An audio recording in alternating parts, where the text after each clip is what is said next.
Good evening and welcome to the Daily Drum for this Friday, June 6th, 2025. I'm Molette Green with NBC4 in for the vacationing Harold Fisher. Okay, so tonight we're shining a powerful light on a bond that too often goes overlooked, the relationship between fathers and daughters. In a world where stereotypes can drown out the truth, we're here to celebrate the strength, presence, and impact of Black fatherhood.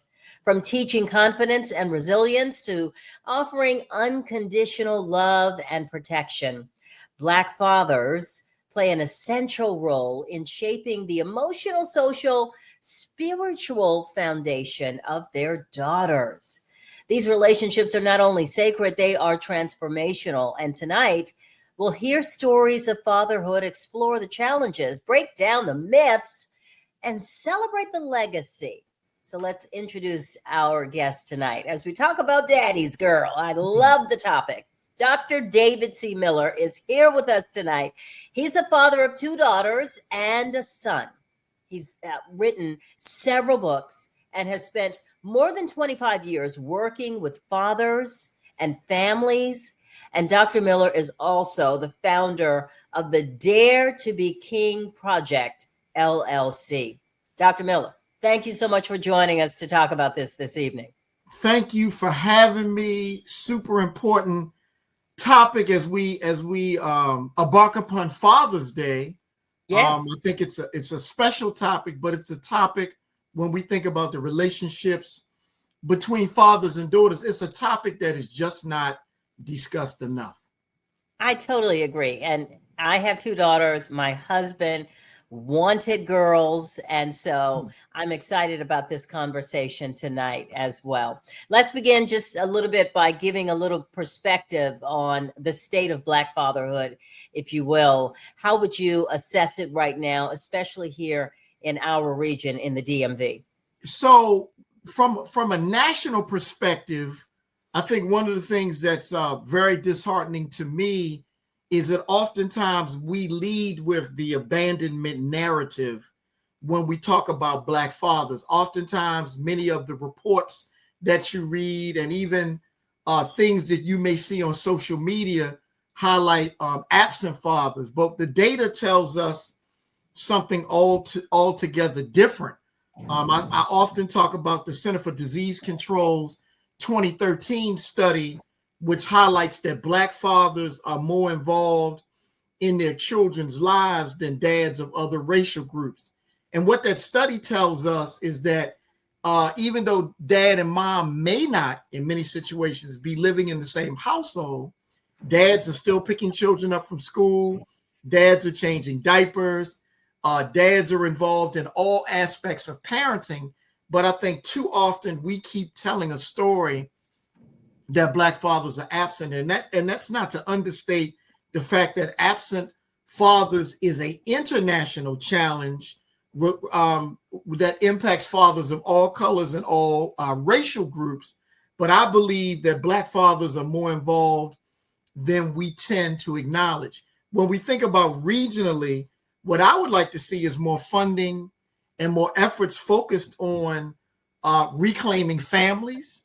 Part of that strategy in terms of reclaiming families is how do we better support fathers? And I think what ends up happening is, even in the District of Columbia, throughout Maryland and the state of Virginia, if I were to ask your listening audience to name 5 programs that focus solely on working with fathers, your guess would probably be hard pressed to identify programs that are working with fathers from the standpoint of mental health.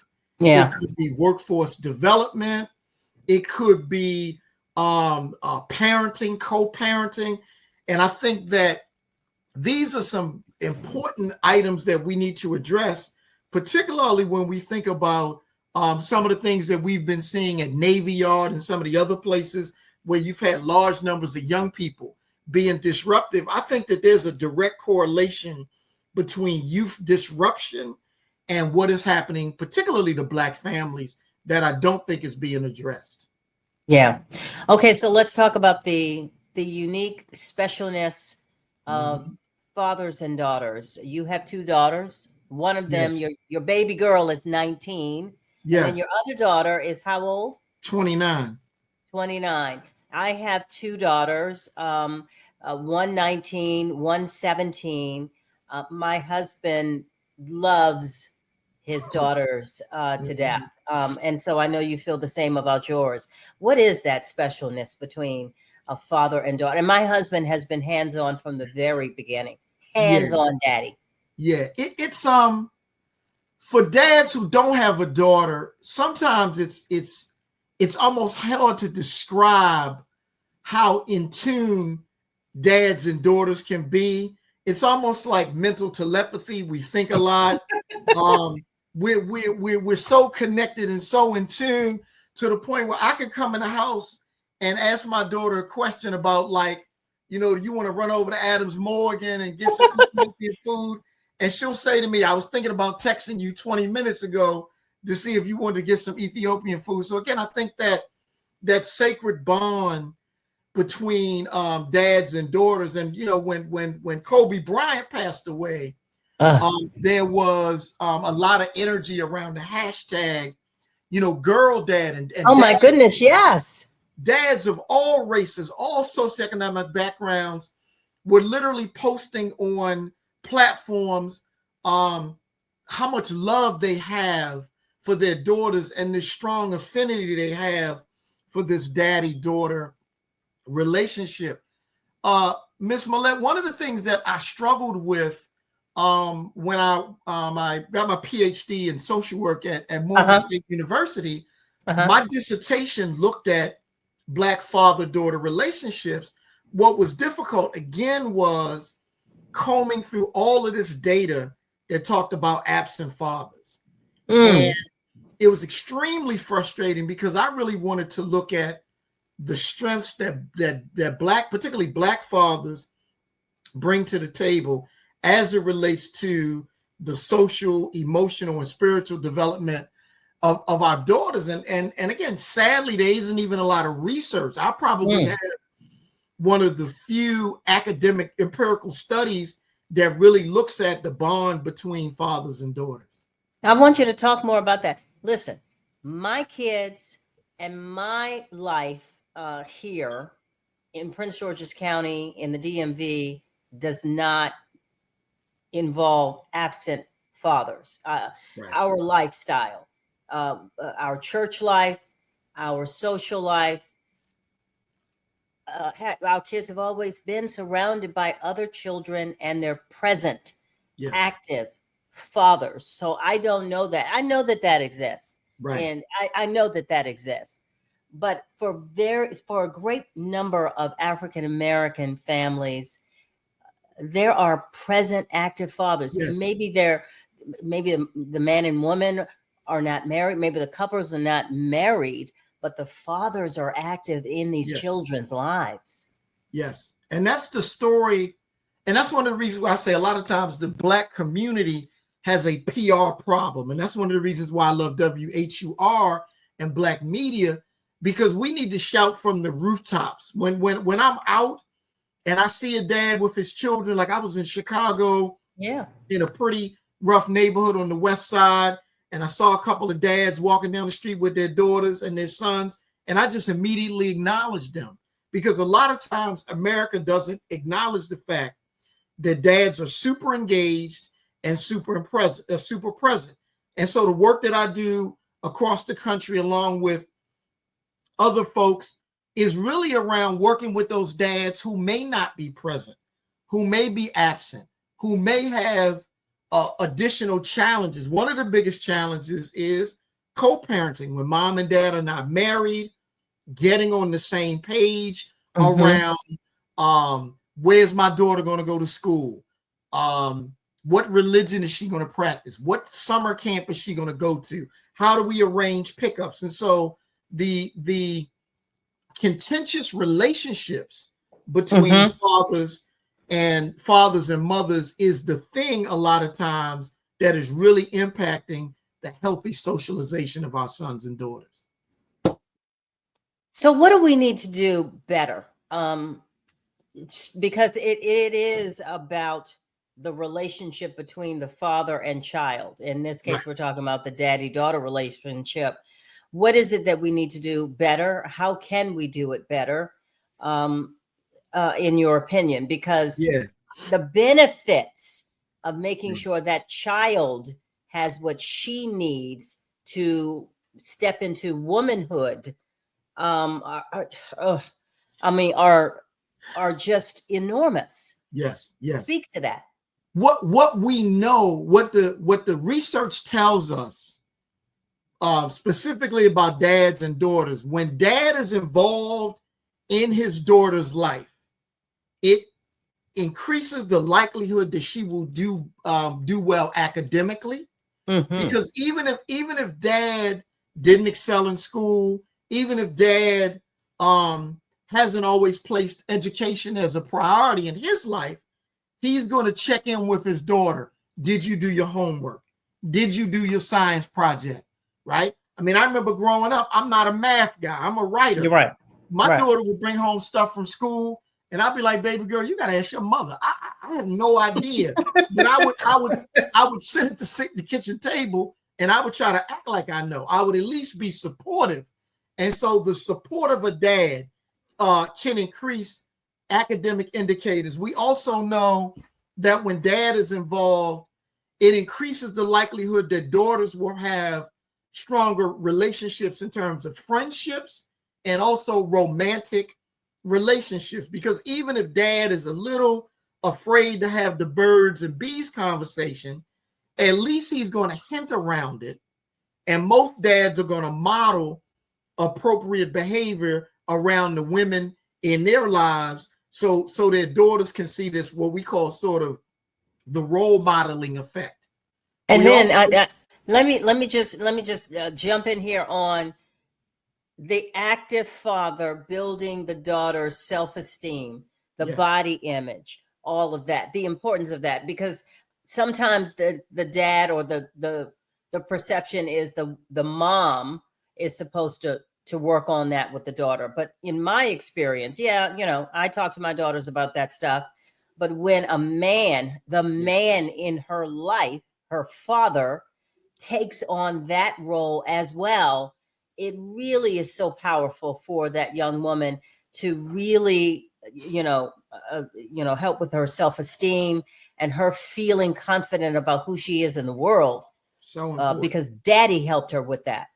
So important, particularly when we think about the challenges with image and imagery, that Yeah. when dad is telling you that you're smart and beautiful, when dad is telling you, "Oh, I really like that shade of blue. It really looks good on you," to be affirmed by your father. And then when like I've always taken my daughters on dates. I've always, bought them flowers. My baby girl graduated from North Carolina A&T. I would send her flowers. When I would go to Greensboro to pick her up, I would walk in with flowers, and people would be like, "Well, who is this man?" And that's Makiley's dad, right? So I Yeah. can even see the other little dudes like, "Oh, wow, okay, he ain't playing," right? And so all of those things are so super important when we think about the healthy socialization of our daughters. And one other thing, really quickly, is when dad is involved, it reduces the likelihood that our daughters engage in alcohol and substance abuse at an early age, and also reduces the likelihood that they will be involved in early sexual activity, Yeah. just by having a dad in your life that's checking on you and providing advice. Yeah. And it helps her to be able to pick a good mate, Yes. because she has a standard.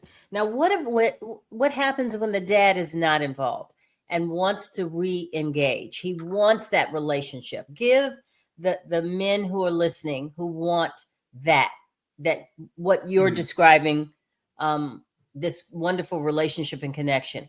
How do men and dads, fathers out there, reconnect, re-engage? So that's a great question. So first, dads, understand that when you and your daughter don't have the kind of healthy relationship that she needs and that you need, it's traumatic to both of you. Children need the benefit of both masculine and feminine energy. Men and women, moms and dads, parenting different. And our sons need it and our daughters need it. One of the things that I think is important when we think about, reconnecting for whatever reason is understanding that being consistent is incredibly important.